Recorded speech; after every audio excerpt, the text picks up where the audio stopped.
Anyway, I wrote this when I was 15, like I said. I have no idea what it's about. I wrote having no idea what it was about, having no idea what I wanted it to be about. But I will tell you what I thought when I first wrote it, because the thing is, many songs I write and I'm like, okay, I'm not sure what this means, and then I revisit them a few months or weeks later and I'm like, okay, that makes sense, that means that and that means this, you know. But Limbo, it's been 3 years and I'm still clueless. So I'll tell you my thoughts so far. So at the beginning, I took my last breath with my open mouth, but I didn't know I had drowned. I tried to scream a couple times, but no one heard me. I guess I'm not alive. Like, obviously, you know, that has some like death imagery. I don't know, it kind of pulls to that side, you know. They said talk to them, so I did, but they couldn't. I'm so lost, I have no idea. Who's them, you know? What couldn't? Who said talk to them? Who said it and who is them? You know? And then they were too busy dancing in some other scheme. Like, when I wrote this, I always pictured like this grand, like ethereal kind of thing, but like in a darker sense of the word, you know, like those fantasy forests at night. Well, I pictured that. Even like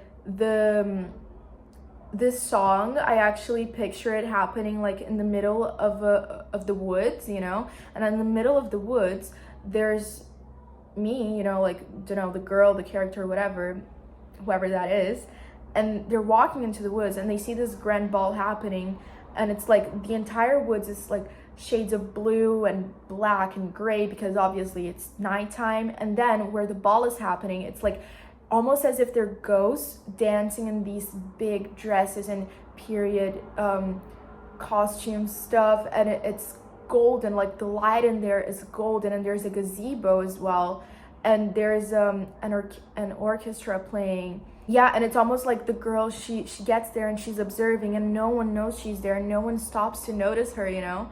It's that kind of vibe that comes to me. They were too busy dancing in some other scheme, which can also allude to something else, you know, like it could very well be parallels between life and death. Like in death there's this grand ball happening, like I said, and then in life, scheme, obviously some sketchy scheme, you know, like dancing in some other scheme, like they don't realize, oh my god, it's double written, I just realized that. Okay, oh my god, this is so much fun. Actually, I want to do this to other songs I have. Anyway, so there's that. It has an allusion to life, I guess, then, into this whole scheme kind of thing. They were too busy crossed about something. They were mad about something. What was it about? I have no idea. But I have the feeling that they were mad about it at this ball, okay? I was too busy crying to have seen that I'm dancing in the limbo and no one's for me. This part, no one's for me, I wrote it intentionally thinking, it was like, I knew at the time I was going through like a very tough phase with love. And so I thought about like, okay, what if I said that I'm dancing in the limbo, which is like this part where you cannot get out of, right? Limbo is this place where you can't get out of it. And it's kind of like the bridge between life and death, right? So what if I'm dancing in the limbo by myself and no one's for me? Like there's not someone for me, like, you know, like I'm supposed to die alone. Basically, that's what I thought. I was too busy turning all the lights on while they danced and kept the music on. So this part, I always imagined myself like going and turning all the lights on from this party. So like, guys, stop the party, like I'm here, notice me, okay? Like, give me attention, I'm here, like I need help, whatever, I don't know, stuff like that, you know. So turn all the lights on and obviously party's over, but they danced and kept the music on, so no one noticed, no one stopped to notice still. But I remember that one day I ran from home and found myself in the limbo all alone. I think this home, I was actually, I don't know what I meant, because at the time I also had no idea, like I said, but I think it could be alluding as well to when you're in love with someone and you care about them so deeply and you feel so comfortable that they're your home. So one day I ran from home and found myself in the limbo all alone. It could very well be like talking about being in a relationship and then you realize that, oh shit, no, this is wrong, and then you run away from home because you thought that was your home, that was your person, and it wasn't, and then you find yourself in the limbo. So there's actually, I'm getting to something here. I'm cooking something. Okay, so apparently there's a chronological order that's not chronologically organized. So here, one day I ran from home obviously happens before I'm in the limbo dancing and no one's for me. Obviously, but I only mentioned it afterwards. You don't know, okay. Don't cry my child, that's what they said. I always imagined that there are nuns, okay, telling me that. Like, don't cry my child, that's what they said. And then they go again, it's only for a while, then you'll regret. Like, what am I gonna regret? Crying because of it? Probably, because, you know, when you're heartbroken, is this song about love? Excuse you, I'm sorry, what? Pause.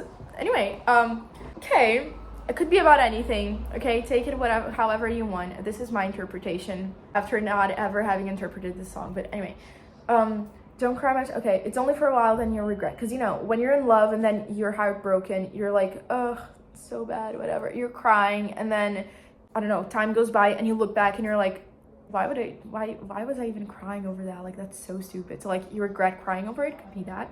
And then I say, you don't know what's going on inside my head. So, like, shut up. You don't know what I'm thinking. Like, leave me alone, you know. I think because I try to go back.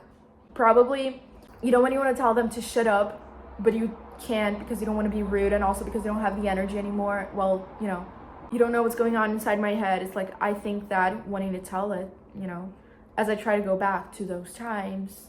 And then remember those times when you cared for me, when I used to ask if you loved me. I know it's hard, but I'll help you with it. So that's pretty obvious. But don't forget you're in the limbo with me. Now, this could be either I cursed that person to go into the limbo with me and no one's for them either. Or I'm taking the memory of them with me and cursing myself, and therefore cursing the idea of them that I have, like cursing the ghost of them that I have, saying you're also in the limbo with me and no one's for you either, you know? Because it's just so hard, because obviously when you break up with someone and you still love them, you don't want them to move on before you do. So don't forget you're in the limbo with me. Holy shit! This song is about love. Oh my god. Okay.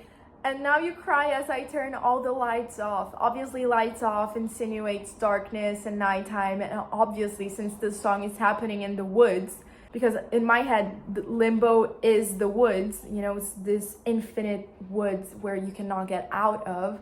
And then there's this party of ghosts dancing and stuff. And you're trying to ask for help and no one's listening. Don't know. Means you don't bite into the cords. Anyway. The strings, I mean. Anyway, so going back, I'm so sorry this video is kind of big, but like long, but I love Limbo, it's the favorite child. Anyway, so lights off insinuates darkness, nighttime. So obviously it's like you're in the limbo with me, and now you cry as I turn all the lights off because you're crying because you're so scared. Like, it's like I'm growing out of the heartbreak, like 5 stages of grief, whatever, and then I'm growing out of the stage where I'm sad and I'm getting into the stage where I'm mad and I want revenge or whatever, you know. As I shut down the energy and the music stops, you try to run away, but I say you'll regret, and don't forget you're in the limbo with your nightmare. This makes me think that probably the person would have broken up with me because they would be like, oh my god, you're too crazy, you're too chaotic, you're too much, you know. And that's their worst nightmare because they just don't know how to deal with it. And sometimes you're never too much, okay? You just need to like fix yourself by yourself first, and then even if you're still broken, go for someone. And if the person stays, you know, they really care about you, you click, you fit in together, whatever. And if they don't, well, it just wasn't the right person. So, you know, you'll regret, and don't forget you're in the limbo with your nightmare. His nightmare then was me because I'm too much and I'm too chaotic or whatever. That's what I'm thinking, girl. Okay, so I always thought this song was about death, and in a way it is. And I realized this the other day. The other day I was talking to this girl, and she was like, oh, what did he do to you? And I'm like, he killed a part of me. He killed a part of me, but something else was born there, you know? Like, you need to have a part of you killed in order to grow something else there. And that's exactly what I told her. And this song is about love, but it is about death as well. I just hadn't realized that it was also about love. I thought it was about death all along, solely about death, and it's not. This song is so brilliant. Are you kidding me? It took me 3 years to analyze it and realize it. Holy moly. I love Limbo. Okay. I took my last breath with my open mouth, probably to say something, but I didn't know I had drowned in my own tears, perhaps. Like, you know, when you're trying to say something, but you're crying and you just can't get the words out. There you go. I tried to scream a couple times, but no one heard me. Silent screams, you know, when you just need to scream, but you're like, I can't, so you're just like... So no one heard me. I guess I'm not alive. And actually, yeah, you're not. Like, part of you just died. They said, talk to them. They could be like just neutral pronoun. It could be like, he said, talk to them, like talk to your friends. Or she said, talk to them, go talk to your friends, you know? So I did talk to my friends, but they couldn't help me. This song is so brilliant. How did it take me 3 years to realize this? Like, I knew I loved it. 18-year-old me was something else. I swear to God. What the actual hell? I'm so shook right now. What a brilliant song. I'm just appreciating it right now. Thanks so much for watching and watching the analysis if you did and all that. I hope you love my favorite child as much as I do.